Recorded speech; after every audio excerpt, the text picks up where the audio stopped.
السلام عليكم. هنكمل إن شاء الله سلسلة تحليل الأسهم اللي قلنا عليها. كل أسبوع هنحلل سهم سوا بالطريقة اللي اتكلمنا عليها في الفيديو ده بشكل عملي، ونمشي على الخطوات بالتفصيل وبمثال على سهم فعلي من البورصة المصرية. وسهم النهاردة اتطلب مننا أكتر من مرة، صاحب الأداء المحير، السهم اللي من سنتين بس كان ب35 قرش، وهو سهم دايس للملابس الجاهزة.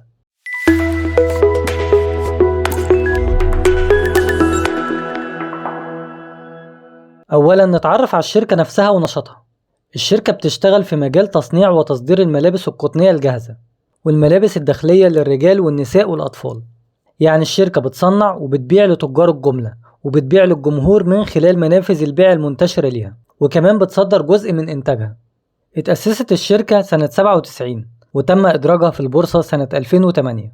أكبر المساهمين في الشركة هم المؤسسين: شركة توما للاستثمارات التجارية والصناعية بنسبة 27%، ناجي سمير توما بنسبة 21%، وهو العضو المنتدب للشركة. ماجد سمير توما بنسبة 11%، وكل من سيف ناجي وشريف ناجي ومريم ناجي بنسبة 1% تقريبا. يعني إجمالي الأسهم مع عائلة توما حوالي 62% من أسهم الشركة. القيمة السوقية للشركة حاليا 4 مليار 752 مليون، متقسم على مليار و786 مليون سهم، بسعر سوقي للسهم 2 جنيه 64 قرش. ربحية السهم نص جنيه، ومضاعف الربحية 5.28، وده رقم كويس. الشركة وزعت كوبون نقدي واحد في شهر يونيو 2024، قيمته كانت 17 قرش تقريبا. ندخل على التحليل المالي. لو بصينا للقوائم المالية هنلاقي زيادة ملحوظة في إيرادات الشركة على مدار ال5 سنين اللي فاتوا، بزيادة في المتوسط 60% سنويا. وبنلاحظ برضو إن صافي الربح زاد جدا، خصوصا في سنة 2024 وصل ل 900 مليون، بزيادة ضعف تقريبا عن السنة اللي قبلها اللي هي 2023، ودي اللي كانت زادت بنسبة 180% عن السنة اللي قبلها اللي كانت 2022. يعني الشركة عاملة شغل كويس وبتكسب كويس، وده مؤشر ممتاز. لو بصينا على الميزانية هنلاقي إن إجمالي أصول الشركة زادت، بس برضه هنلاحظ إن التزامات الشركة زادت تقريبا بنفس الرقم.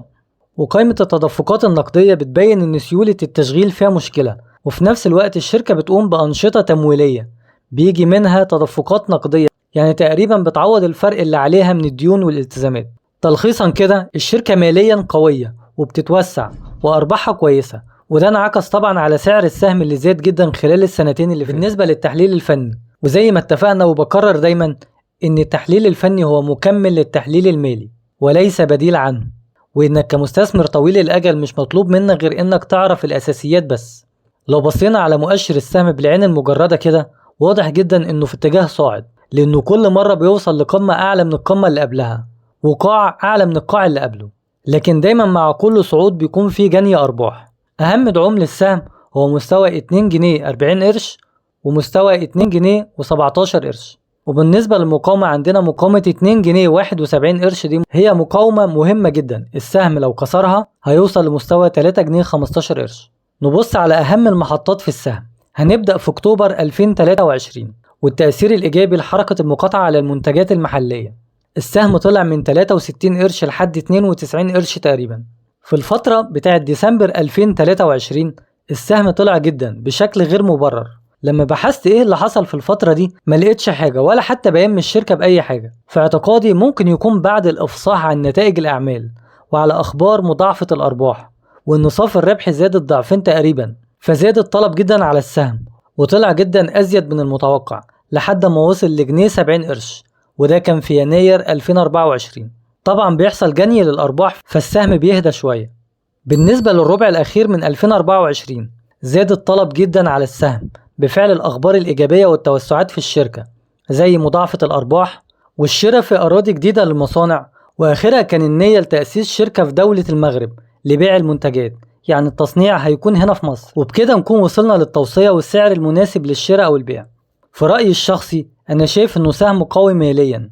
لو ناوي تحتفظ بالسهم الفترة الشركة أرباحها بتزيد وبتتوسع، فهو مناسب جدا للمستثمر طويل الأجل. ممكن تشتريه على دفعات معاك لحد مستوى 2 جنيه 44 قرش. ولو انت مضارب بلاش السهم ده، لأنه على المدى القصير احتمال كبير هبوط.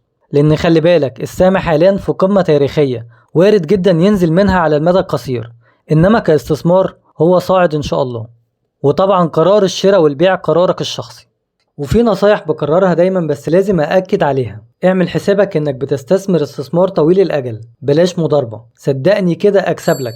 حدد الأول هتشتري ايه وبكام، وهتبيع امتى وبكام، واركن أعصابك في التلاجة، اتعامل بالأرقام بس، واشتري على مراحل مش مرة واحدة، وتخلي دايما معاك سيولة لو أي سهم من الأسهم دي نزلت تشتري عشان تعمل متوسطات سعرية كويسة. لأن خلي بالك المكسب الصح في الشراء مش في البيع. وابعد عن أي توصيات عشوائية من جروبات السوشيال ميديا، لازم تراجع على أي سهم بنفسك، ما تخليش حد يصربعك على شراء أو بيع. الفرص في البورصة ما بتنتهيش، واوعى تشتري سهم بيخسر أو سهم شركة بتخسر مهما كان سعره. عدد الأسهم المناسب من وجهة نظري هما من 3 ل 5 أسهم، ويكونوا متنوعين على القطاعات المختلفة مش قطاع واحد. يعني ما تخليش المحفظة بتاعتك سهم واحد، وما تكترش عن 5 أسهم عشان تبقى مركز ومتابعهم كويس. لو وصلت لحد هنا اكتب لي في التعليقات حابب نحلل سهم ايه في الفيديو الجاي. ولو عجبك الفيديو ده اعمل لايك، ولو حابب النوع ده من المحتوى اعمل اشتراك في القناة.